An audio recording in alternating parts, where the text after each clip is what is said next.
Pesanteur politique à l'heure actuelle qui sous-tend à la chasse à la sorcière.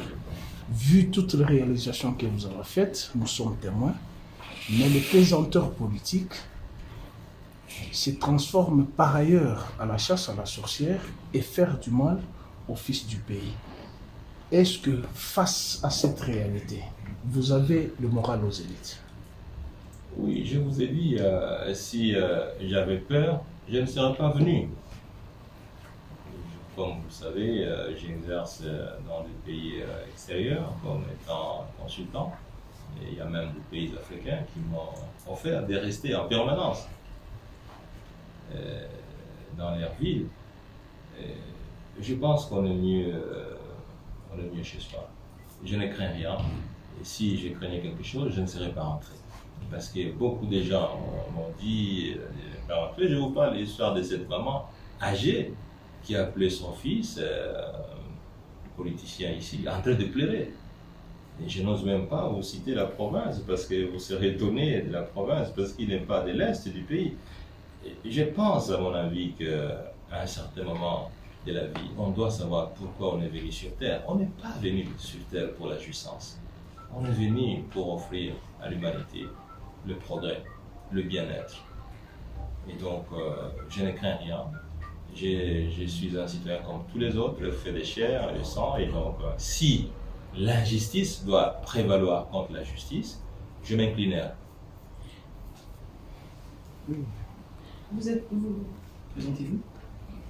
Bonjour, je suis Ginorima de Top Congo FM.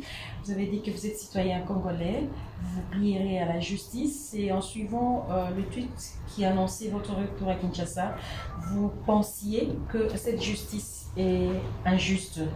Aujourd'hui, vous croyez encore à la justice congolaise? Je n'ai pas parlé de l'injustice congolaise, madame. Je pense qu'il faut bien lire mon tweet. Il était clair. J'ai parlé de l'instrumentalisation, mais je n'ai pas parlé de l'injustice, de la justice congolaise. Parce qu'en réalité, si le respect de la vérité était respecté, on n'aurait même pas demandé la levée de l'immunité. Parce que les dossiers de l'inspection générale des finances, sur lesquels est basée l'initiative de cette action judiciaire, c'était un dossier truffé de contre-vérités, truffé de mensonges. Bientôt, vous allez voir ces rapports. Parce qu'en réalité, c'est truffé de mensonges. Comment on peut parler des responsabilités intellectuelles pour un dossier qui a été traité en Conseil des ministres? Est-ce que dans un Conseil des ministres, il n'y a que le seul Premier ministre qui siège? Et vous savez que dans ce Conseil des ministres, la formule aujourd'hui, vous savez qui préside le Conseil des ministres. Un dossier traité en Conseil des ministres, on dit que c'est une seule personne qui en était responsable, et les autres ministres. Lorsque un contrat a été signé avec une entreprise, le Premier ministre ne signe pas le contrat. Le contrat est signé par 4 ministres sectoriels qui ont la charge du suivi opérationnel du dossier. Ces 4 ministres ne sont pas responsables. Seule la personne qui n'était pas responsable est responsable. Qu'est-ce qu'on peut dire, madame la journaliste? Vous êtes quand même intellectuelle. Lorsque l'inspection générale des finances arrive à Boukangalonge, constate l'existence d'un équipement, après vérification, l'inspection générale des finances dit: c'est supposé que nous n'avons pas vu cet équipement. Nous devons dire dans notre rapport que cet équipement a été détourné par M. Matata. Et vous initiez un dossier sur base d'un gros mensonge comme celui-là. C'est quand même calamité.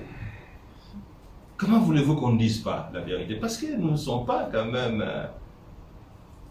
2 millions de personnes, nous sommes plus de 90 millions de personnes dans ce pays. Et tous les Congolais ont droit à la vérité. Ce n'est pas parce que, on est dans une structure comme dans une autre qu'on peut instrumentaliser les autres pour pouvoir obtenir ce dont on a besoin. Donc voilà, je crois en la justice et dans tous les cas, madame, je vous ai dit, beaucoup de gens ont demandé que je ne rentre pas. et je suis rentré. Donc je ne perds de rien, quelle que soit l'issue de ce processus. Voilà. Quelle que soit l'issue, donc même si le Sénat arrivait à lever Quelle que soit l'issue du processus, madame, donc dans le processus, vous mettez tout ce que vous voulez entendre. Voilà. Donc vous êtes prêt à faire la prison? Mais je suis rentré pour ça, madame. Je suis rentré pour le processus. Vous avez peur de citer le nom prison, vous avez écouté, j'ai dit tout ce que vous pouvez mettre dans le processus. Voilà pourquoi je suis rentré. Monsieur, lorsque dans ce tweet-là qui a circulé à travers les réseaux sociaux, notamment dans les groupes WhatsApp, vous parlez d'une justice instrumentalisée, vous ne pensez pas que c'est pas un bon langage ou une bonne communication? Ne pensez-vous pas que ça puisse empirer encore les choses lorsque la justice de son côté, qui est peut-être dans un processus normal, entend de vous que vous la traitez d'une justice instrumentalisée? Monsieur le journaliste, je ne pense pas, si on dit que vous êtes sorcier, que vous ne l'êtes pas, vous devez vous sentir gêné d'être saint. C'est pas parce qu'on dit que vous êtes mauvais et que vous devez maintenant vous convertir à être mauvais. Voilà. Et dans tous les cas, je n'ai pas dit que la justice était injuste. Je vous ai dit que le processus qui a été lancé, étant fondé sur un rapport faux, injuste, et donc c'est un processus d'instrumentalisation. Il faut quand même que vous ayez aussi le sens des nuances. Je n'ai pas dit que la justice congolaise était injuste. J'ai dit que le processus qui a été initié est fondé sur des bases qui sont fausses et archi-faux. Et les rapports vous sera donné, c'est un rapport calamité. Si moi j'arrive dans votre maison, je trouve dans votre maison un téléviseur et je vais faire le rapport que je n'ai pas vu le téléviseur, et j'initie un processus d'un rapport fondé sur l'absence du téléviseur, qu'est-ce que vous allez conclure? Que ça n'a pas été instrumentalisé? Il y a forcément une mauvaise intention. Et puis imaginez-vous, monsieur le journaliste, quand on dit que tel équipement, on ne l'a pas trouvé à Bukangalons, parce qu'on veut nuire à M. Matata, et qu'un ministre officiel du gouvernement signe une lettre pour dire « J'atteste que l'équipement est à Bukangalons ». Mais à qui il faut croire? On doit croire au gouvernement ou on doit croire à l'IGF? Ça fait quand même la honte, vous êtes Congolais.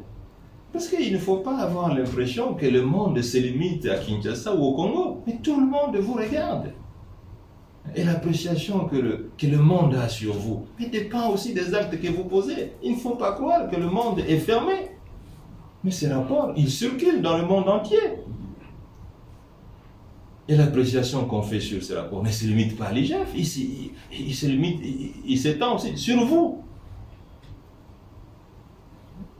Donc nous devons quand même être sérieux. Et puis, mes chers amis, il ne faut pas croire que le progrès d'un pays procède du folklore.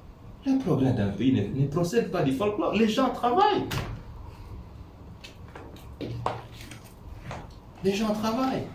Et il ne faut pas s'étonner qu'on n'est pas à mesure de payer des salaires, on n'est pas à mesure de construire les écoles, on n'est pas à mesure de construire les hôpitaux.